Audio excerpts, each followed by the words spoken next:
नमस्कार। स्वर्गीय अविनाश उपासनी चलित वाचनालय द्वारा संचालित नैतिक शिक्षा उपक्रम में आपका हार्दिक स्वागत है। हम बात कर रहे हैं महर्षि स्वामी दयानंद सरस्वती जी की। आज प्रस्तुत है इसका दूसरा एपिसोड। ओम को आर्य समाज में ईश्वर का सर्वोत्तम और उपयुक्त नाम माना जाता है। महर्षि दयानंद ने चैत्र शुक्ल प्रतिपदा संवत 1932 अर्थात सन 1875 को गिरगांव मुंबई में आर्य समाज की स्थापना की। आर्य समाज के नियम और सिद्धांत प्राणी मात्र के कल्याण के लिए है।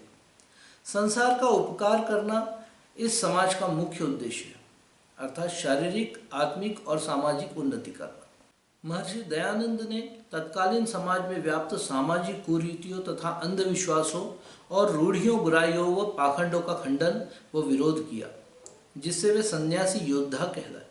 उन्होंने जाति का विरोध किया तथा कर्म के आधार पर वेदानुकूल वर्ण निर्धारण की बात कही। वे दलितोद्धार के पक्षधर थे। उन्होंने स्त्रियों की शिक्षा के लिए प्रबल आंदोलन चलाया। उन्होंने बाल विवाह तथा सती प्रथा का निषेध किया तथा विधवा विवाह का समर्थन किया। उन्होंने ईश्वर को सृष्टि का निमित्त कारण तथा प्रकृति को अनादि तथा शाश्वत माना। वे त्रैतवाद के समर्थक थे। उनके दार्शनिक विचार वेदानुकूल थे।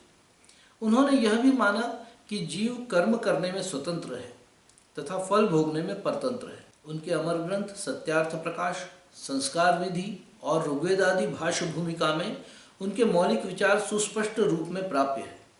वे योगी थे तथा प्राणायाम पर उनका विशेष बल था। वे सामाजिक पुनर्गठन में सभी वर्णों तथा स्त्रियों की भागीदारी के पक्षधर थे। राष्ट्रीय जागरण की दिशा में उन्होंने सामाजिक क्रांति तथा आध्यात्मिक पुनरुत्थान के मार्ग को अपनाया। उनकी शिक्षा संबंधी धारणाओं में प्रदर्शित दूरदर्शिता, देशभक्ति तथा व्यावहारिकता पूर्णतया प्रासंगिक तथा युगानुकूल है। महर्षि दयानंद समाज सुधारक तथा धार्मिक पुनर्जागरण के प्रवर्तक तो थे ही, वे प्रचंड राष्ट्रवादी तथा राजनीतिक आदर्शवादी भी थे। स्वामी जी की मृत्यु जिन परिस्थितियों में हुई, उससे भी यही आभास मिलता है कि उसमें निश्चित ही अंग्रेजी सरकार का कोई षड्यंत्र था। स्वामी जी की मृत्यु 30 अक्टूबर 1883 को दीपावली के दिन शाम के समय हुई थी। भारत की इस महान संतान को, इस महान चिंतक को, समाज सुधारक तथा आर्य समाज के संस्थापक को हम शत शत नमन करते हैं। धन्यवाद।